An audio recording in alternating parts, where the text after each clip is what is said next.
Halo semuanya, perkenalkan nama saya Akmal Syokya Rahman. Di sini saya akan memaparkan resum jurnal. Judul jurnal yang saya resum adalah Subsidiary Managers Initiative Pursuit a Behavioral Agency Model, yang ditulis oleh Tina C. Ambos, Meta Hughes, Thomas Niemann, dan Saka Cruz. Langsung saja masuk pada bagian yang pertama, yaitu ada abstrak. Keputusan manajer anak perusahaan untuk mengejar inisiatif pengenalan produk inovatif di pasar tuan rumah mereka memberikan peluang untuk menciptakan sewa, tetapi juga menanggung risiko bagi perusahaan multinasional atau MNC. Namun, kami kekurangan wawasan tentang faktor mana yang mendorong keputusan tersebut. Didasarkan pada teori keagenan perilaku, penelitian kami menyelidiki faktor mana pada tingkat individu, tingkat perusahaan, dan konteks implementasi anak perusahaan yang meningkatkan kemungkinan pengejaran inisiatif manajer anak perusahaan. Kami mengusulkan bahwa kemampuan seorang manajer individu dan orientasi kewirausahaan MNC berfungsi sebagai titik referensi dalam konteks implementasi tersebut. Berdasarkan eksperimen pilihan, ternyata dengan 799 responden, hasil menunjukkan bahwa kemungkinan manajer anak perusahaan untuk mengejar inisiatif inovasi bervariasi tergantung pada konteksnya. Dan pilihan mode implementasi mengaktifkan bingkai keuntungan manajer anak perusahaan. Temuan kami memajukan teori dengan memberikan perincian pada kompleksitas situasional di berbagai tingkat metodologis yang memicu pengejaran inisiatif manajer anak perusahaan. Masuk ke bagian selanjutnya, yaitu ada pendahuluan. Perilaku kewirausahaan manajer anak perusahaan menghasilkan keuntungan penting bagi perusahaan multinasional atau MNC. Jelasnya, keputusan manajer anak perusahaan untuk mengejar inisiatif baru yang ditunjukkan untuk memperkenalkan produk inovatif di pasar luar negeri merupakan peluang penciptaan rantai bagi perusahaan multinasional. Tapi manajer anak perusahaan menanggung risiko besar dalam melakukannya, yang berakar pada preferensi risiko individu, orientasi strategis MNC, dan faktor kontekstual di lingkungan pasar. Dengan demikian, sangat penting untuk memahami dalam kondisi apa manajer anak perusahaan cenderung menerima risiko dan mengejar inisiatif inovatif atau tidak. Secara tradisional, perilaku otonom manajer anak perusahaan, termasuk usaha mengejar inisiatif, telah disajikan sebagai masalah keagenan di mana manajer anak perusahaan memerlukan pemantauan untuk mencegah kepentingan pribadi dan penyalahgunaan informasi asimetri dengan kantor pusat. Dalam model teori keagenan yang menjelaskan hubungan kantor pusat dan anak perusahaan, manajer anak perusahaan adalah faktor semi otonomi dan hubungan satu arah berfokus pada pengendalian pengejaran insentif manajer anak perusahaan. Mengikuti posisi teori keagenan bahwa manajer anak perusahaan semi otonom, hak keputusan mereka tertanam dalam konteks organisasi multinasional berlapis-lapis yang dibatasi oleh preferensi risiko masing-masing, orientasi strategis MNC, dan faktor kontekstual di lingkungan pasar. Mengatasi panggilan untuk melampaui asumsi reduksionis dalam teori keagenan, kami berkonsentrasi pada pengambilan risiko manajer anak perusahaan dan mengusulkan model yang didasarkan pada teori agensi perilaku. Yang selanjutnya adalah latar belakang teori. Yang pertama ada keputusan manajer anak perusahaan untuk mengejar inisiatif.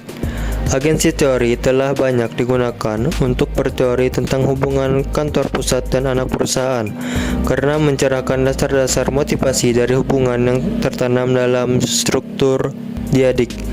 Namun, kami melihat dua batasan utama teori agensi untuk menjelaskan keputusan manajer anak perusahaan dalam mengejar inisiatif. Yang pertama, teori keagenan telah datang di bawah pengepungan karena asumsi yang terlalu ketat tentang kompleksitas internal dan eksternal yang dihadapi kantor pusat dan anak perusahaannya. Yang kedua, meskipun kemajuan baru-baru ini dalam penelitian keagenan mengikuti konteks sosial dan organisasi sebagai anteseden dari keagenan anak perusahaan, masih ada celah untuk berteori tentang efek bersama konteks organisasi dan sosial. Yang kedua ada teori agensi perilaku dan poin referensi.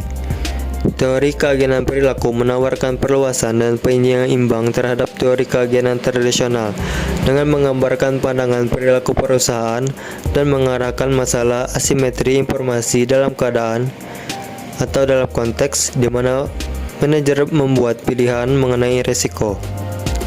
Dan poin referensi adalah apa yang dibandingkan oleh seorang manajer untuk menentukan kesesuaian mengambil resiko, aspirasi, ekspektasi, norma, dan perbandingan dapat membentuk penilaian tentang titik referensi yang dapat bersifat finansial, non-finansial, atau berdasarkan kriteria situasional.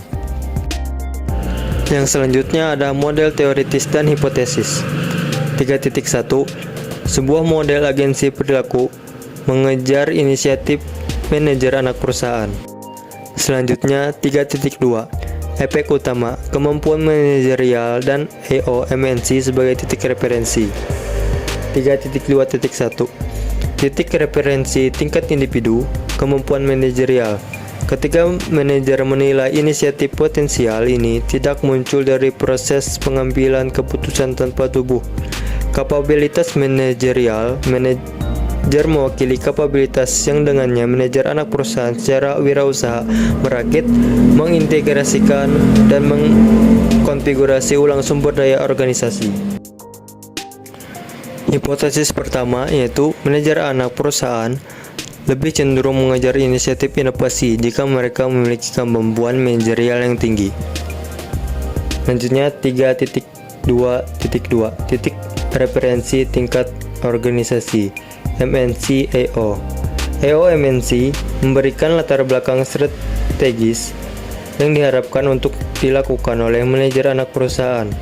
EO bermanifestasi sebagai atribut atau properti organisasi ketika strategi dan konfigurasi elemen organisasi menekan pengambilan risiko, inovasi, dan provokatif. Hipotesis yang kedua yaitu manajer anak perusahaan lebih cenderung mengejar inisiatif inovasi jika MNC menunjukkan EO yang tinggi. Selanjutnya 3.3 Konteks implementasi anak perusahaan, pematangan pasar, penyediaan sumber daya, dan model implementasi.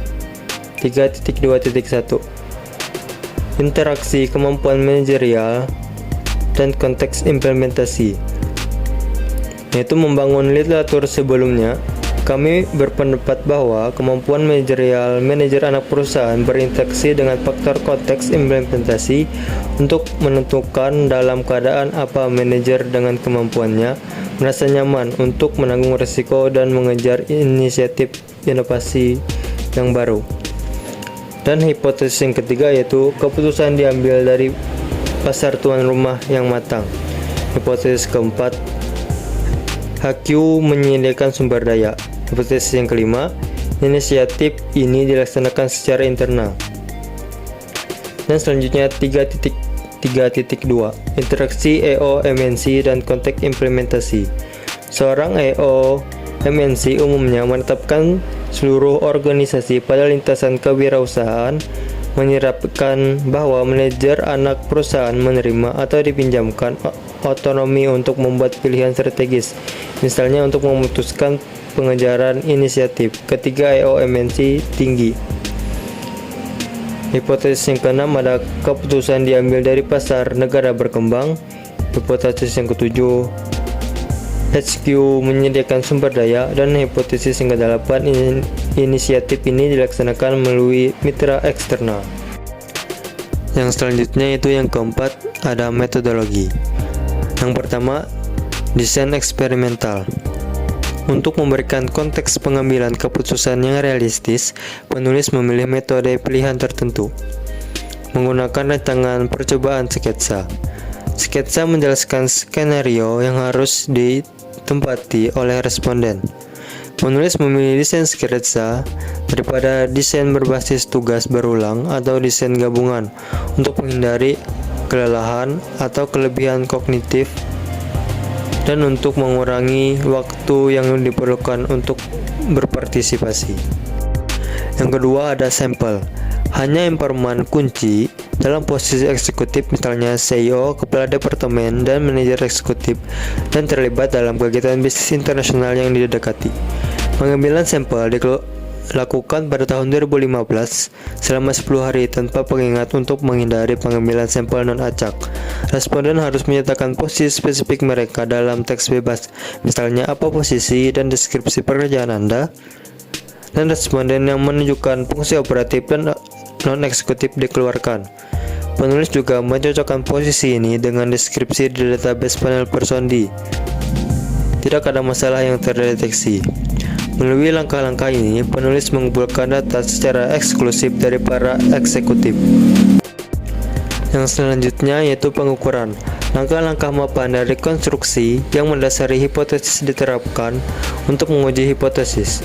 Untuk kemungkinan manajer inisiatif, penulis menggunakan pengukuran 5 item yang dikembangkan dan divalidasi oleh Jri Joyer 2010 dan selanjutnya digunakan oleh Jri Joyer dan Gembala 2012. Instrumen ini menangkap evaluasi peserta apakah inisiatif pasar, inovasi, teknologi memegang janji yang berarti dalam kaitannya dengan skenario yang diberikan kepada peserta. Karena skenario kami secara eksplisit menempatkan peserta dalam konteks inisiatif anak perusahaan. Pattern tersebut secara langsung dapat diterapkan untuk mengukur kemungkinan pengejaran inisiatif dari perspektif manajer anak perusahaan. Selanjutnya ada hasil penelitian. Yang pertama ada pemeriksaan manipulasi. Penulis memeriksa apakah manipulasi berhasil mengenai kematangan pasar. Artinya, menyelidiki apakah responden menganggap pasar yang sedang berkembang, contohnya Rusia, kurang jauh dari pasar yang matang seperti Belanda dalam hal jarak budaya, politik, dan ekonomi. Menerapkan uji T-Wells yang kuat, Rusia dianggap secara budaya, politik, dan ekonomi lebih berbeda dari Jerman daripada Belanda. Secara keseluruhan, manipulasi kematangan pasar berhasil dan sesuai keinginan. Penyediaan dan implementasi sumber daya dinyatakan secara objektif dalam sketsa dan tidak dapat dimanipulasi. Untuk hipotesis 2, ada efek utama positif MNCEO yang terbukti secara statistik. Oleh karena itu, meningkatkan MNCEO dari -1 menjadi +1 meningkatkan kemungkinan mengejar inisiatif dari 0,65 menjadi 0,78. Namun, MNCEO tampaknya tidak memoderasi kematangan pasar maupun penyediaan sumber daya. Menolak H6 dan H7. Bukti ditemukan untuk interaksi MNCEO dengan implementasi menunjukkan bahwa MNCEO meningkatkan kemungkinan mengejar inisiatif untuk implementasi eksternal atau usaha patungan dibandingkan dengan implementasi internal atau pertumbuhan anak perusahaan. Mendukung hipotesis ke-8, MNCEO memiliki efek yang lebih nyata pada kemungkinan mengejar inisiatif untuk implementasi eksternal daripada implementasi internal. Manajer anak perusahaan dalam MNC dengan MNCEO lebih rendah kurang disukai untuk mengejar inisiatif dengan implementasi internal daripada manajer anak perusahaan di MNC dengan MNCEO lebih tinggi. Efek ini lebih jelas untuk implementasi eksternal, di mana manajer dengan MNCEO yang lebih rendah dikaitkan dengan kemungkinan pengejaran inisiatif yang lebih rendah dibandingkan mereka yang memiliki MNCEO lebih tinggi. Yang selanjutnya ada pemeriksaan ketahanan. Variabel-variabel tersebut mampu menjelaskan hingga 42% varian dalam kemungkinan mengejar suatu inisiatif. Kemungkinan mengejar inisiatif tidak tergantung pada apakah latar belakang perusahaan responden didasarkan pada hubungan bisnis internasional dan multinasional. Yang kedua, implikasi manajerial. Penelitian ini juga berimplikasi pada praktik manajer, baik di perusahaan anak maupun kantor pusat. Untuk manajer anak perusahaan yang terkena banyak faktor keputusan yang berbeda dan sinyal di pasar tuan rumah, anak perusahaan dan MNC, titik referensi dan faktor modernisasi dapat mengusulkan orientasi berharga untuk tindakan mereka. Yang selanjutnya, diskusi. Yang pertama ada implikasi untuk penelitian. Penelitian ini memperluas teori keagenan pada hubungan HQ atau kantor pusat dengan anak perusahaan yang berfokus pada pengendalian otonomi anak perusahaan dan membatasi kewirausahaan anak perusahaan. Selanjutnya, keterbatasan dan penelitian masa depan. Kontribusi penulis dipengaruhi oleh beberapa keterbatasan. Yang pertama, eksperimen pemilihan yang dinyatakan dapat diklasifikasikan sebagai eksperimen bermain peran pasif. Yang kedua, percobaan memberikan pilihan terbatas tentang pemilihan negara yang dianggap berisiko rendah atau tinggi, serupa atau berbeda dengan konteks manajer anak perusahaan. Yang ketiga, meskipun desain penelitian ini membatasi bias persepsi karena responden berfokus pada sketsa, penulis tidak dapat mengesampingkannya sepenuhnya. Yang keempat, percobaan menguntungkan untuk mengisolasi efek dan kualitas. Penulis berharap bahwa penelitian ini memberikan dasar untuk penelitian masa depan untuk menyelidiki anteseden yang berbeda dan hasil inisiatif yang terkait dengan pengambilan keputusan manajer anak perusahaan. Ini juga akan menjadi wawasan untuk membandingkan berbagai jenis inisiatif, seperti lokal untuk lokal atau lokal untuk global. Yang terakhir ada kesimpulan.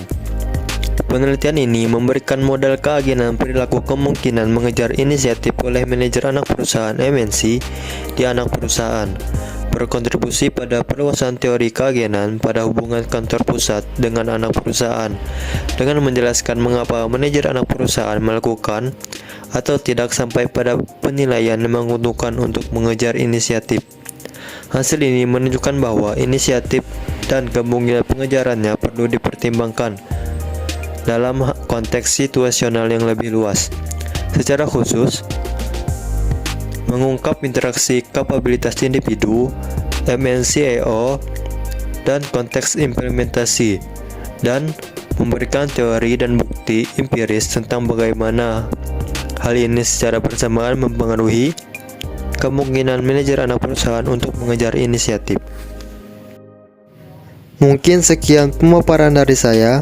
Saya ucapkan terima kasih. Bye-bye semuanya.